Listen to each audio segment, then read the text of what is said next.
Jadi perdebatan kita malam ini tuh lahir dari materi kasus Iridium. Walaupun Bapak Ibu juga udah mendengar teori yang lain ya tentang Innovators Dilemma, tapi ini klaimnya dari kasus Iridium. Sehingga klaim yang muncul dari grup satu adalah seperti demikian ya. Dalam proyek bisnis raksasa, sikap pantang menyerah sebenarnya adalah sifat berbahaya yang bisa bikin bangkrut. Jadi perusahaan harus berani membatalkan proyek mahal di tengah jalan jika situasi pasar berubah. Saya berikan kesempatan untuk grup satu dulu untuk mengartikulasikan maksudnya. Silakan Pak. Nggak apa gimana? Pak Jordi yang mulai atau teman yang lain? I- iya Pak, saya yang mulai. Oke. Oh, Pak maaf, maksudnya ini kita ngeluarin statement dulu di awal ya.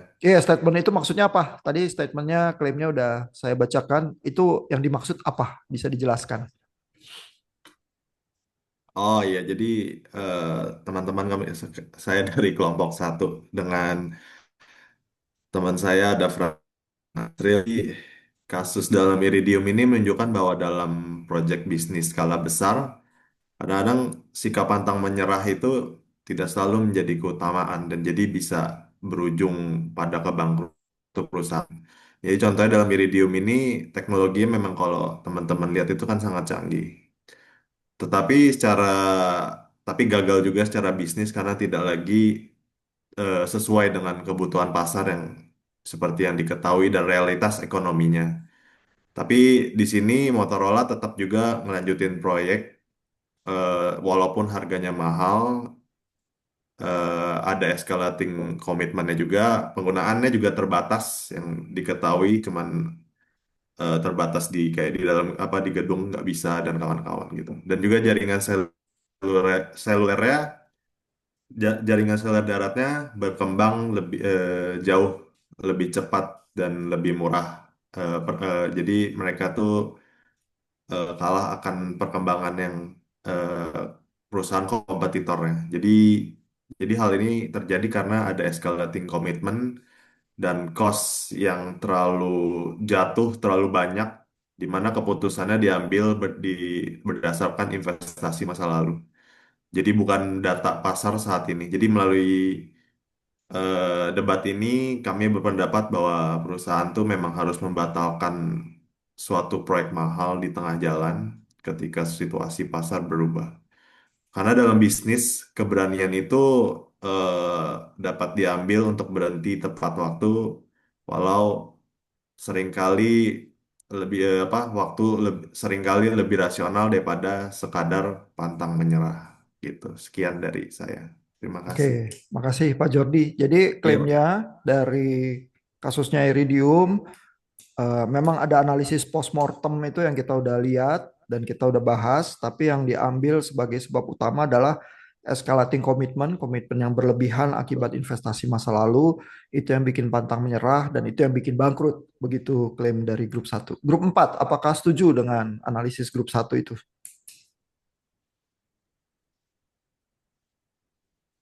Ya, siapa nih yang Izin, menyebut Pak Galang? Silakan Pak. ya, izin Pak, sebelum saya menyampaikan argumen dari kelompok kami, tentunya tim kami kontra dengan mosi tersebut, bahwasanya dalam proyek bisnis raksasa, sikap pantang menyerah sebenarnya adalah sifat berbahaya yang bisa bikin bangkrut. Nah, sebelum masuk ke argumen tim kami, saya ingin membantah pernyataan dulu dari tim pertama yang menyatakan bahwa keberanian dalam bisnis untuk berhenti itu lebih baik dibandingkan pantang menyerah ya. Padahal Iridium itu eh, ada ada sebagai contoh itu bukan karena mereka pantang menyerah gitu loh. Padahal mereka itu adalah gagal beradaptasi. Nah, dalam beradaptasi dalam apa? Dalam menyelaraskan inovasi teknis dengan dinamika pasar, bukan kegagalan karena sikap bertahan terhadap proyek. Nah, kesalahan yang mereka lakukan adalah harga device dan tarif yang terlalu tinggi dan target pasar terlalu sempit serta tidak responsif gitu terhadap percepatan teknologi GSM. Nah, jadi mereka itu gagal beradaptasi. Bahkan alasan ini sudah disampaikan juga oleh tim satu, padahal itu adalah pernyataan yang menurut saya adalah kontra dengan mosi mereka. Mereka gagal bukan karena pantang menyerah, tapi mereka tidak beradaptasi gitu. Nah, sebagai contoh perusahaan yang pantang menyerah namun berhasil adalah SpaceX, di mana pada awal tahun 2002 mereka membangun perusahaan, mengembangkan Falcon 1, yaitu roket orbital untuk menekan biaya peluncuran, namun mereka gagal berkali-kali hingga hampir bangkrut di tahun 2008. Tapi SpaceX pantang menyerah, tapi bukan sekedar bertahan, tapi mereka belajar. Nah, jadi dari setiap kegagalan mereka, mereka analisis secara teknis, mungkin dari mesinnya, bahan bakarnya, struktur roketnya, sehingga mereka pantang menyerah bukan hanya sekedar emosional, tapi pantang menyerah mereka bersifat data driven, adaptif, dan juga strategis. Nah, sehingga pantang menyerah mereka itu menghasilkan hasil di mana Falcon 1 berhasil diluncurkan pada percobaan keempat di tahun 2008. Nah, jika pantang menyerah memang dianggap berbahaya, maka SpaceX seharusnya tidak menjadi eh, perusahaan yang menjadi tulang punggung industri antariksa modern saat ini. Kemudian saya ingin membantah juga pernyataan dari kalimat keduanya, yaitu perusahaan harus berani membatalkan proyek mahal di tengah jalan di tengah jalan jika situasi pasar berubah. Nah, menurut tim kami, perubahan pasar itu merupakan kondisi yang normal, bukan anomali. Jika setiap perubahan pasar ditanggapi dengan pembatalan proyek, maka tidak akan ada inovasi jangka panjang. Nah, sehingga kami menganggap perubahan pasar bukan sinyal otomatis, Pak, untuk membatalkan proyek, melainkan sinyal untuk menyesuaikan strategi. Contoh kasusnya adalah perusahaan Netflix, di mana awal bisnis mereka adalah DVD rental via pos. Nah, namun seiring berjalannya waktu mereka sadar pasar berubah di mana internet semakin cepat, DVD mulai ditinggalkan, dan tren streaming mulai muncul. Nah, si Netflix tidak keras kepala di konsep DVD, atau mereka langsung membatalkan proyek dan berhenti begitu saja, tapi mereka mengubah strategi ke inti streaming gitu loh. Streaming walaupun awalnya memang mereka merugi, kualitas masih rendah, belum diterima luas oleh dunia, tapi mereka terus pantang menyerah sambil terus beradaptasi tentunya, sehingga Netflix berhasil hingga pada saat ini. Jika Netflix saat itu berhenti, maka tidak akan ada Netflix yang menjadi perusahaan raksasa streaming global. Menurut kami, sekian dari saya, Terima Jempat. kasih Pak Galang. Jadi saya rangkum ya, bantahannya ada dua. Iridium gagal bukan karena pantang menyerah, tapi karena gagal beradaptasi, terutama beradaptasi terhadap perkembangan GSM. Lalu yang kedua adalah kalau memang eh, pasar berubah itu biasa, tapi itu bukan solusinya batal, melainkan beradaptasi pada perubahan pasar yang berhasil misalnya Netflix. Terus yang pantang menyerah, terus berhasil itu SpaceX. Nah, bagaimana grup satu? Apa sekarang mau menarik diri dari klaimnya?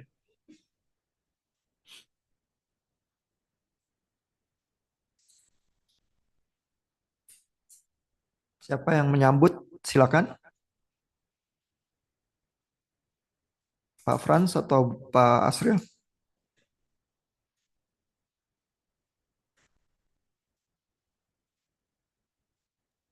Pak, harus gantian atau tidak? Gantian Better dong, gantian ya, Pak? biar ini, biar dapat semua. Oh ya, oke, Pak. Iya, iya.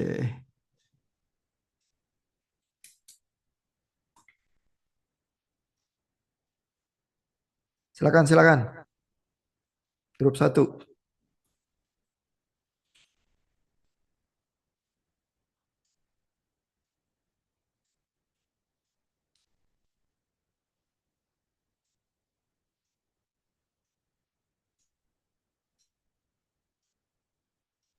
Wah, langsung TKO nih, atau gimana? Grup satu ada bantahan?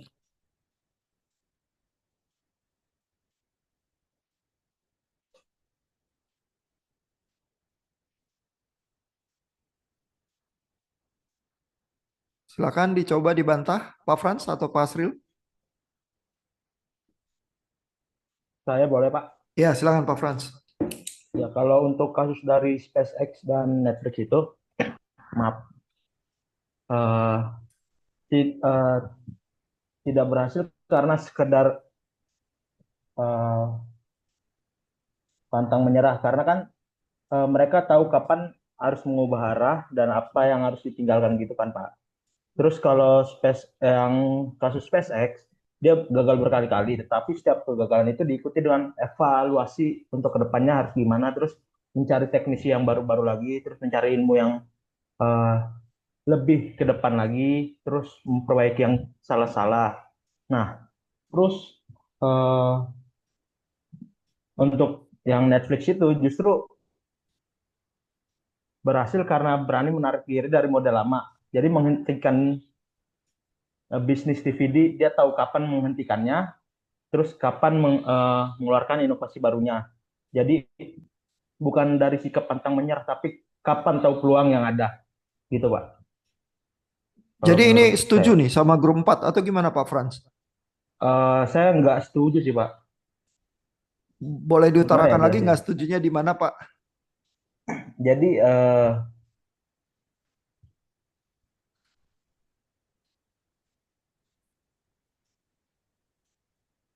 gimana ya? Sebentar Pak, saya juga bingung Pak ngebahasainnya. Baru pertama kali debat pasalnya Pak. Ya, teman-teman yang lain juga kok. Eh, Kayaknya tadi mengulang argumennya Pak Galang tuh. Nggak setujunya di mana Pak? eh, jadi yang nggak setujunya di bagian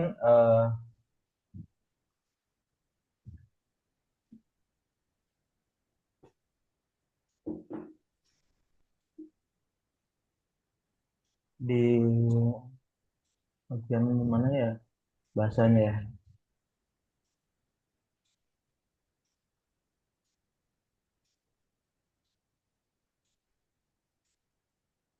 Di bagian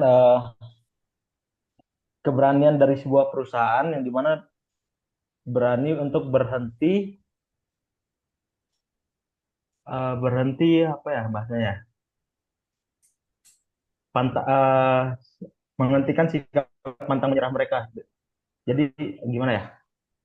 Mereka tahu kapan harus berhenti sebelum kerugian makin besar gitu, Pak. Jadi kan gimana ya? Oke, jadi ini saya coba rangkum ya. Ya, Pak. Contohnya yang dibantah Netflix. Jadi Netflix tuh bukannya apa, nggak tahu kapan harus berhenti. Netflix tuh berhenti jualan DVD, terus dia beralih begitu ya, sehingga memang harus berhenti gitu ya. Bantahannya ya Pak Frans, Ya, betul kah? betul, Pak. Betul. Oke, saya lempar ke grup 4. Gimana? Apakah setuju sama grup 1 tadi?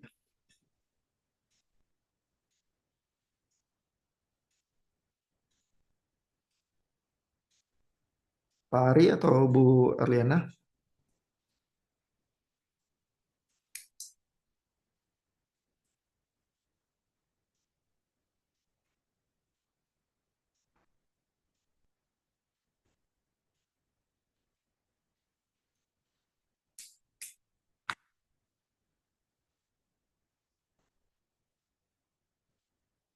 Pak, saya boleh mencoba menjawab, Pak. Ya, Bu Erliana silakan Bu. Tadi kontranya itu dia akan berhenti sehingga tidak terlalu banyak kerugian, mungkin maksudnya Pak Steven ya. Ya, jadi Pak Frans itu bilang Netflix berani berhenti kok. Buktinya dia berhenti jualan DVD. Itu. Bu Erliana gimana? Oh iya. Menurut saya menghentikan proyek itu terlalu dini itu juga tidak baik, Pak. Jadi kayak keberanian untuk berhenti itu seringkali disamarkan sebagai rasionalitas. Padahal tuh sebenarnya tuh inovasi besar itu kan kadang membutuhkan waktu yang lebih lama ya daripada siklus evaluasi gitu. Jadi kalau dia itu terkesan kayak ini kayaknya udah apa rugi langsung menarik, padahal kan seperti yang dicontohkan Pak Galang, ya Pak Galang sebelumnya, kan kalau sebuah pasar itu kan pasti membutuhkan jangka panjang. Jadi mungkin tuh untuk kasus Iridium sendiri itu memang menurut kami itu adalah kesalahannya adalah di segmen pasarnya. Jadi kalau langsung menarik diri, menghentikan di tengah-tengah itu kurang pas sih Pak. Seperti itu Pak. Jadi kalau keberanian menghentikan proyek itu tuh keputusan yang kurang tepat gitu. Justru dalam banyak kasus tuh keberanian untuk bertahan di tengah ketidakpastian tuh membedakan antara bisa sukses atau enggaknya. Seperti kasus di perusahaan iPhone, Pak. Jadi iPhone itu kan sebelumnya akan bangkrut ya, tapi ternyata pada waktu itu kan handphone masih banyak kayak gadget-gadget yang banyak ini loh Pak, kayak keyboard toolsnya itu masih ketik ya.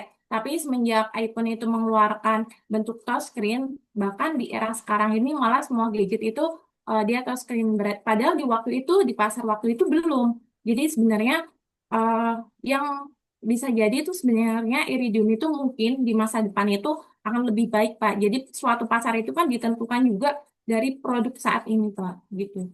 Cuman memang kesalahannya itu adalah di segmen pasar, Pak. Jadi bukan di pantang menyerahnya. Untuk tadi Oke, yang thanks. ya makasih Bu Erliana. Jadi itu dibantah ya, memang harus pantang menyerah katanya. Cuman kalau segmen pasarnya salah ya adaptasi begitu. Contoh yang diambil adalah iPhone. Dia pantang menyerah dan berhasil menggeser dari apa HP yang gadget pakai tombol terus ke touchscreen gitu. Gimana grup satu? Saya kembalikan. Apakah setuju bahwa startup harus pantang menyerah? Kok klaimnya grup satu pantang menyerah itu berbahaya? Gimana? Baik, mungkin dari saya akan sedikit membantah. Em, kita jika ingin menyamakan kasus dari Iridium dengan iPhone itu sebenarnya kasusnya agak berbeda. Karena kalau Iridium itu mereka pengeluaran kosnya itu bisa lebih gede karena mereka kan harus mereka harus bisa membeli satelit sendiri, membangun satelit dan peluncuran itu makan biaya yang lebih banyak dibandingkan mengubah HP yang dari tombol menjadi touchscreen. Nah, di situ ada sedikit perbandingan perbedaan skala untuk bisnis. Jadi menurut kami itu sangat tidak bisa untuk disamakan ketika contohnya iPhone yang pantang menyerah dengan Iridium. Kalau kita misalkan mempunyai proyek yang skala besar dan kita memiliki jiwa yang tidak pantang menyerah itu bisa saja membawa kita dalam kematian. Karena kalau kita misalkan sudah tahu nih, kita membuat suatu proyek yang gede dan butuh budget yang gede, sedangkan perusahaan kita lagi kurang-kurangnya dana, lagi penurunan penjualan. Nah, itu kan kita harus bisa memilih dengan bijak. Kalau misalkan kita akan meneruskan dengan risiko yang kita sudah tahu, itu akan lebih membuat anjlok ketika kita tidak mendapatkan jalan keluar tengah-tengah. Makanya dari Kompro itu kita memikirkan bahwa sebenarnya kalau untuk skala yang besar, kita itu agak susah. Sebaiknya sebagai penjualan yang mendevelop itu harus mundurkan diri karena perbedaan biaya yang dibutuhkan untuk bisnis itu. Oke, makasih Pak Asril. Jadi ada perbedaan skala, nggak boleh bandingin Iridium sama iPhone. Katanya kalau Iridium proyek gajah, kalau iPhone kecil-kecilan inovasinya. Kalau Iridium proyek gajah, kalau nekat ya mati. Ini ketabrak ya, karena terlalu besar ininya apa yang dipertaruhkan modalnya. Grup 4, gimana? Harus berani berhenti atau pantang menyerah? Nah, oke Pak. Kalau kita izin kembalikan ke mosinya atau klaimnya grup satu ya, mengatakan bahwa pantang menyerah itu berbahaya. Nah, di sini sepertinya grup satu terlalu mengeneralisasi arti pantang menyerah itu sendiri kayak apa. Padahal justru semua usaha atau semua perusahaan menurut kami harus memiliki sikap pantang menyerah itu sendiri. Karena yang berbahaya itu justru bukan pantang menyerah, pantang menyerahnya akan tetapi melainkan ketika pantang menyerah itu tidak diiringi dengan rasionalitas, kemudian evaluasi dan kemampuan untuk berubah. Nah, justru sebaliknya malah pantang menyerah yang cerdas itu justru adalah syarat utama agar inovasi-inovasi itu atau inovasi besar itu bisa lahir. Karena kalau semua perusahaan terlalu terbaku dengan sikap pantang menyerah itu berbahaya, ya itu tadi balik lagi semua inovasi-inovasi yang saat ini sudah ada itu mungkin tidak akan muncul ya. Kemudian harus tahu kapan waktu berhentinya. Nah, sebelum menganalisa itu perusahaan itu masih punya waktu sebenarnya untuk menganalisa strategi pasar dibandingkan dengan menganalisis kapan harus berhenti. Jadi tujuannya itu diubah dari kapan harus berhenti menjadi melihat dulu bagaimana bisnis ini berkembang dan keadaan pasar saat ini. Jadi nggak semata-mata harus langsung menyerah gitu aja. Padahal tentang menyerah itu justru sikap yang paling harus dimiliki sih karena itu tadi pantang menyerah dalam positif juga memunculkan hal-hal cerdas, inovasi-inovasi yang mungkin bisa sesuai dengan pasar yang saat ini tetap ada gitu Pak, menurut kami. Oke, makasih Pak Ari. Jadi menurut grup 4, kalau nggak ada pantang menyerah ya kagak ada inovasi lah begitu. Jadi yang dipertanyakan bukan kapan harus berhenti, cuman ambil waktu untuk evaluasi ya bagaimana jalannya bisnis itu harus kemana gitu kata Clip. Nah, jadi kita udah menyudahi ya, masing-masing dapat 3 kesempatan untuk mengajukan argumentasi. Sekarang boleh ada kesempatan, silakan siapa aja untuk merangkum dan menyimpulkan sebagai semacam penutup dari perdebatan kita. Grup 1 saya berikan kesempatan.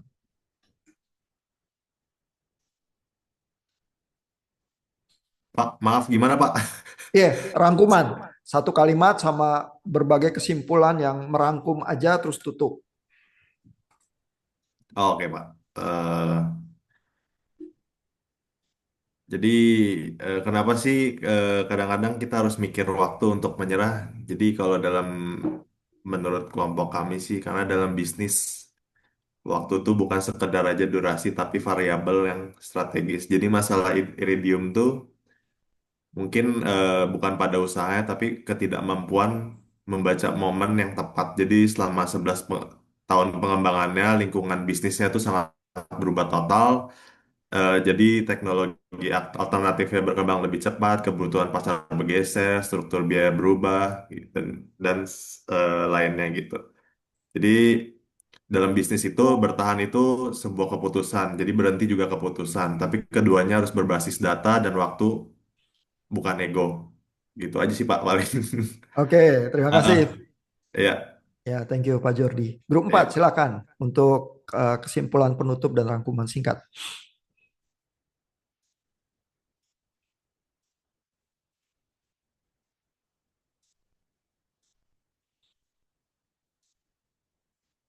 Silakan diwakili grup 4 siapa? Ya, Pak Galang ya, buka mic. Ya, Baik, silakan Pak. baik, Pak.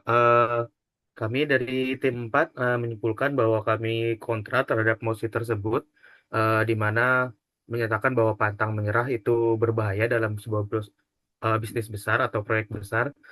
Padahal yang sudah seperti yang kita sampaikan, pantang menyerah justru adalah kunci dari inovasi dalam sebuah bisnis besar. Kemudian dari pernyataan kalimat mosi keduanya yaitu di mana perusahaan harus berani membatalkan proyek mahal di tengah jalan jika situasi pasar berubah. Kami tidak setuju juga karena perubahan pasar adalah normal.